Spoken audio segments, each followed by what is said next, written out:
সত্য প্রকাশ মিডিয়া, সুস্থ সংস্কৃতির সন্ধান।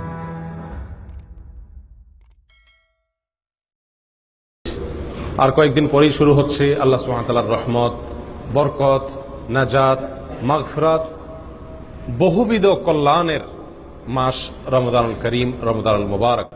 যে কোনো গুরুত্বপূর্ণ কাজের ভালো প্রস্তুতি মানে কাজটার অর্ধেক পূর্ণতা।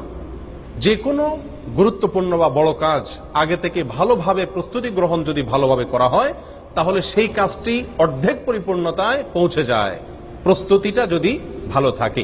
আর যদি প্রস্তুতি যেন তেন থাকে, তাহলে কোনো গুরুত্বপূর্ণ কাজই পূর্ণতা পর্যন্ত পৌঁছতে পারে না। সেজন্য রমজানের প্রস্তুতির জন্য 11টি প্রস্তুতির কথা আমি আপনাদেরকে শোনাতে চাই। 11টি টিপস দিতে চাই, যে টিপসগুলো আমাদেরকে সহায়তা করবে রমজান মাসকে সুন্দরভাবে কাটানোর জন্য। যেই উদ্দেশ্যে আল্লাহ তাআলা রমজান দিয়েছেন, যে উদ্দেশ্যে আল্লাহ তাআলা সিয়াম দিয়েছেন, তাকওয়ার পথে আমরা অগ্রসর হওয়ার জন্য এই 11টি পরামর্শ ইনশাআল্লাহ আমাদের কাজে আসবে। তার ভিতরে প্রথম হলো তওবা এবং ইস্তেগফার করা। কি করা ভাই? তওবা এবং ইস্তেগফার করা। কেউ যদি আল্লাহর কাঠগড়ার আসামি থাকেন, আগে থেকে তার নামে মামলা হয়ে থাকে, আগে থেকে তিনি দাগী আসামি হয়ে থাকেন, তাহলে নতুন করে আল্লাহর পক্ষ থেকে কোন নেক আমলের তৌফিক তার জন্য পাওয়া একটু কঠিন। এজন্য আগের যে অপরাধগুলো আছে, রমজান আসছে সেই জন্য আল্লাহর কাছে সেগুলোর জন্য তওবা ইস্তেগফার করে নতুন করে জীবন গড়ার জন্য সংকল্প করতে হবে। নতুন করে রমজান আসছে, আমাকে নতুন ভাবে ঘুরে দাঁড়াতে হবে, সেজন্য পিছনের সমস্ত খাতা মুছে ফেলতে হবে, পেছনের সমস্ত গুনাহ খাতার জন্য আল্লাহর কাছে মাপ চাইতে হবে, নতুন জীবন গড়তে হবে, জীবনে মোড় ঘোরাতে হবে, তওবা এবং ইস্তেগফার করতে হবে। যে কাজটি করতে হবে সেটা হলো কোরআন এবং সুন্নায় রমজান মাসের যে সমস্ত ফজিলত, মর্যাদা, করণীয় কথা বলা হয়েছে, যে সমস্ত উপকারিতার কথা বলা হয়েছে, সেগুলো এখন থেকে বেশি বেশি আলোচনা করতে হবে, পড়তে হবে, জানতে হবে এবং কল্পনা করতে হবে। মাথায় বারবার রিমাইন্ড করতে হবে যে রমজান কিন্তু আসছে, জানো। হে আমার প্রবৃত্তি, নিজকে নিজে বলতে হবে যে যে রমজান আসছে সেই রমজান আমার জান্নাতে যাওয়ার সুযোগ, সেই রমজান আল্লাহকে সবচেয়ে বেশি সন্তুষ্ট করার সর্বোত্তম উপায়, এই রমজান জান্নাতের বিশেষ গেট দিয়ে প্রবেশের এক সুবর্ণ সুযোগ, এই রমজান আমার পূর্বের সব গুনাহ খাতাকে মাফ করার উপায়, এই রমজান আমার জীবনকে পরিবর্তন করার উপায়, এই রমজান শয়তানের সঙ্গে যে আমার কুস্তি চলে, লড়াই চলে, সে আমাকে অন্যায় করাতে চায়, আমি ভালো থাকতে চাই, সেই লড়াইয়ে আমার জেতার সুযোগ। কারণ আল্লাহ শয়তানকে এই মাসে বেঁধে রাখেন, আমার সুযোগ এই মাসে আমি তাকে হারিয়ে জান্নাতি হওয়ার সুযোগ পেতে পারি। এই যে রমজানের যে সমস্ত উপকারিতাগুলো আছে, রমজানের প্রস্তুতি হলো আগে থেকে সেগুলো মনে মনে কল্পনা করতে হবে, আলোচনা করতে হবে নিজেদের মধ্যে। তাহলে কি হবে? রমজানের জন্য আমরা মানসিকভাবে কি হব? প্রস্তুত হতে পারবো ইনশাআল্লাহ।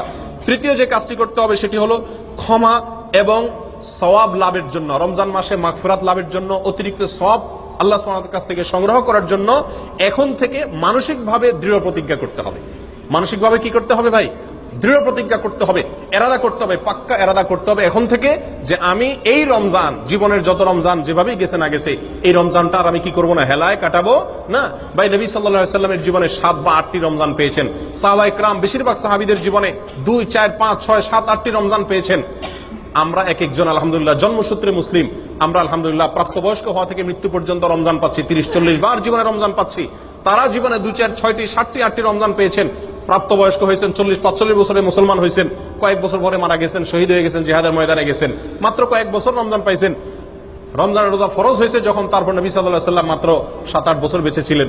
তাহলে অল্প কয়েকটা রমজান পেয়েছেন, কিন্তু সেগুলোকে এত সুন্দর ব্যবহার করেছেন যে তাদের জীবনে তারা সফল হয়ে গেছেন। প্রিয় বন্ধুগণ, আমরা 30-40টা রমজান পাইও সেগুলোকে সফলভাবে কাটাতে পারি না। এর অন্যতম একটা কারণ হলো এটার জন্য আমাদের পূর্ব প্রস্তুতিটা ভালোভাবে থাকে না। অতএব প্রিয় বন্ধুগণ, রমজানের তৃতীয় প্রস্তুতি হলো আল্লাহর পক্ষ থেকে এই মাসের খায়ের, বরকত, ক্ষমা, মাগফিরাত এগুলো পাওয়ার জন্য মানসিকভাবে দৃঢ়ভাবে কি করতে হবে? পাক্কা ইচ্ছা এবং প্রতিজ্ঞা করতে হবে যে না, এই রমজানে আমার টাকা আসুক আর না আসুক, ব্যবসা হোক আর না হোক, অন্য কোনো দিক থেকে লাভ বা ক্ষতি যাই হোক না কেন, আমি প্রতিজ্ঞা করলাম এই রমজানটা আমি ব্যতিক্রম রমজান কাটাবো, এই রমজানে আমি আমার মালিককে খুশি করে ছাড়বো, এই রমজানে আমি আমার জাহান্নামের খাতায় নাম যদি লেখা হয়ে থাকে আল্লাহ না করুক কাটায় ছাড়বো, এই রমজানে আমি জান্নাতীদের খাতায় নাম লেখাই ছাড়বো ইনশাআল্লাহ।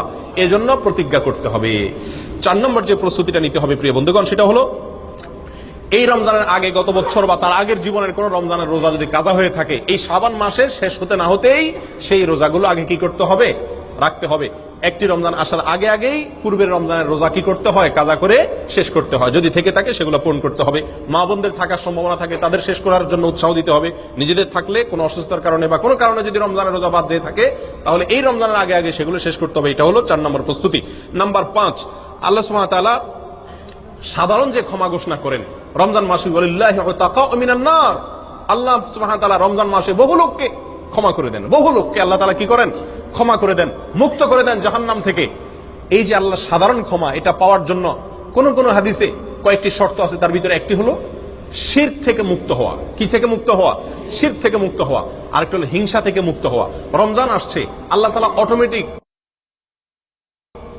স্বয়ংক্রিয়ভাবে সাধারণ ক্ষমা, গণহারে ক্ষমা করে দিবেন বহু মানুষকে। আমার নামটাও সেখানে যেন ঢুকে যায় বিনা কষ্টে, তার জন্য আমাকে দুটি কাজ বিশেষভাবে করার চেষ্টা করতে হবে। 1, অন্তর থেকে হিংসাকে মুছে ফেলতে হবে। 2, শিরক থেকে নিজেকে পরিচ্ছন্ন এবং পবিত্র করতে হবে। এই দুটো কাজ যদি আপনি করতে পারেন তাহলে রমজান মাসের সাধারণ ক্ষমা পাওয়ার জন্য আপনি ইনশাআল্লাহ উপযুক্ত হয়ে যাবে হবে। প্রিয় বন্ধুগণ, রমজানের 6 নম্বর প্রস্তুতি হলো রমজান এবং সিয়াম, রোজা সম্পর্কিত মাসআলা মাসাইল যেগুলো আছে সেগুলো সব অর্জন করতে হবে। ফরজ এর এলেম শিক্ষা করা ফরজ, সুন্নতের এলেম শিক্ষা করা সুন্নত, ওয়াজিবের এলেম শিক্ষা করা ওয়াজিব। প্রিয় বন্ধুগণ, অতএব রমজান মাসের রোজা কিসে ভাঙে, কিসে দুর্বল হয়, কিসে সেটার মান কমে যায়, কিসে তার মান বাড়ে, কিভাবে করা উচিত কিভাবে করা উচিত নেই সংক্রান্ত জ্ঞান অর্জন করতে হবে। ঠিক না ভাই? ঠিক। এটা আমাদেরকে রমজানের প্রস্তুতির অংশ হিসাবে করতে হবে। 6 নম্বর। 7 নম্বর যে প্রস্তুতিটা নিতে হবে সেটা হলো পিছনের যে সমস্ত রমজান আমাদের কেটে গেছে, গত বছর তা আগের বছর বিভিন্ন রমজান চলে গেছে না, সেই রমজানগুলোতে আমরা আমল করতে পারি নাই অনেকে। ঠিক না ভাই? ঠিক। রমজানের পরে আফসোস করি। আফসোস করে লাভ নাই। আগে থেকে ভালো করে প্রস্তুতি না নিলে আপনার সময় চলে যাবে ঠিকই, আবার প্রত্যেক রমজানের পরে কি করবেন? আক্ষেপ করবেন, হায় আফসোস করবেন। কোনো লাভ নাই, এটা অযথা আফসোস করা। প্রিয় বন্ধুগণ, বিগত রমজানগুলোতে আমি কেন নেকামল করতে পারি নাই, কেন আমার তারাবিটা পড়া হয় নাই, কেন আমার কোরআন কারীম ভালো করে পড়া হয় নাই একবার, কেন আমার অর্থ সহকারে কোরআন বোঝা হয় নাই, কেন আমার কোরআনের হালাকে বসা হয় নাই, কেন আমার প্রচুর পরিমাণ দান করা হয় নাই, কেন আমার অমুক কাজটা করা হয় নাই, কেন মিসকিনদেরকে ইফতার করতে পারি নাই, কেন রোজাদারকে ইফতার করতে পারি নাই, কেন দান দক্ষিণা করতে পারি নাই, কেন ওই আমলটা করতে পারি নাই, কেন সে আমলটা করতে পারি নাই, কেন ইতিকাফ করতে পারি নাই, কি সমস্যা ছিল সেগুলো এবার রমজানের আগে চিহ্নিত করতে হবে যে গত বছর আমি কেন করতে পারি নাই। বন্ধুর কারণে, রুমমেটের কারণে, টাকার লোভের কারণে, কি সমস্যার কারণে, সেটাকে চিহ্নিত করতে হবে। করে এই বছর রমজানের আগে আগে সেই কারণগুলো থেকে নিজেকে পরিচ্ছন্ন করে নিতে হবে। তাহলে ইনশাআল্লাহ এবার রমজানটা আপনি সুন্দরভাবে এবং ভালোভাবে কাটাতে পারবেন। আল্লাহ আমাদেরকে তৌফিক দান করেন। প্রিয় বন্ধুগণ, 8 নম্বর প্রস্তুতি হলো রমজানের যে নেক আমলগুলো আছে এগুলো শাবান থেকেই তার প্রস্তুতিমূলক রিহার্সেল শুরু করে দিতে হবে, মহড়া শুরু করে দিতে হবে। গুরুত্বপূর্ণ কোনো কাজের আগে থেকে মানুষ কি দেয়? মহড়া দেয়। রমজান আসছে, এজন্য রোজা রাখতে হবে। শাবান মাসে নবী সাল্লাল্লাহু আলাইহি ওয়াসাল্লাম রোজা শিখাইছেন। মহড়া, এখন থেকে কোরআন তেলাওয়াতের অভ্যাস করা যাতে রমজান করতে সুবিধা হয়, এখন থেকে রমজানের আমলগুলোর কি দিতে হবে? মহড়া দিতে হবে। এটা হলো রমজানের 8 নম্বর প্রস্তুতি। 9 নম্বর যে প্রস্তুতির কথা বলবো সেটি হলো যাতে সুন্দরভাবে ব্যবহার করতে পারি, রমজান মাসের 24 ঘন্টার রুটিন করতে হবে। কি করতে হবে ভাই? রুটিন করতে হবে। সকাল থেকে সন্ধ্যা পর্যন্ত ডিউটিতে থাকি আর যেখানে থাকি আমি কোন মুহূর্তটি কিভাবে আল্লাহকে সন্তুষ্ট করার চেষ্টা করব, কোন মুহূর্তটি আমি ডিউটির সময় আল্লাহকে কিভাবে সন্তুষ্ট করার চেষ্টা করব, রুমে আসার পরে আমার মালিককে কিভাবে সন্তুষ্ট করব, আমি কিভাবে আল্লাহর অসন্তুষ্টি পথ থেকে ফিরে আসব, পুরা দিনের ছক আঁকা। আমি প্রতিদিন 1 পারা কোরআন পড়বো, আমি প্রতিদিন 10 টাকা দান করব, আমি প্রতিদিন এতবার অমুক জিকিরটা করব, আমি অমুক দোয়াটি এতবার পড়বো, এতবার দুরূদ পড়বো, এতবার ইস্তেগফার পড়বো, এতবার আল্লাহর কাছে মাফ চাইবো, কোন টাইমে কোন জিনিসটা করব। এটা এখন থেকে কি করা? তালিকা করে নেওয়া। কথা বুঝে আসছে ভাই? আল্লাহ তাআলা আমাদের সকলকে তৌফিক দান করেন। প্রিয় বন্ধুগণ, রমজানের শেষ 10 নম্বর যে প্রস্তুতি, রমজানের 10 নম্বর প্রস্তুতি হলো শুধুমাত্র হেলাল কমিটির দিকে চেয়ে থাকি আমরা শাবানের শেষ তারিখে যে রমজানের চাঁদ উঠছে কিনা। সবাই আজকাল এখন তো হেলাল কমিটিও না, মোবাইলের দিকে তাকায়, টেলিভিশন আর রেডিওর খবরের দিকে তাকায় যে চাঁদ উঠার কোনো খবর আসছে কিনা।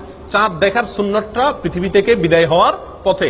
হেলাল কমিটির লোকজন, চাঁদ দেখা কমিটির লোকজন চাঁদ দেখবে, ঠিক আছে, কিন্তু আমাদেরও চাঁদ দেখার জন্য চেষ্টা করা উচিত। এই সুন্নতটা দুনিয়া থেকে বিদায় হয়ে গেছে। চাঁদ দেখার একটা দোয়া নবী সাল্লাল্লাহু আলাইহি ওয়াসাল্লাম শিক্ষা দিয়েছেন, আল্লাহুম্মা আহিল্লাহু আলাইনা বিল আমনি ওয়াল ঈমান ওয়াস সালামাতি ওয়াল ইসলাম।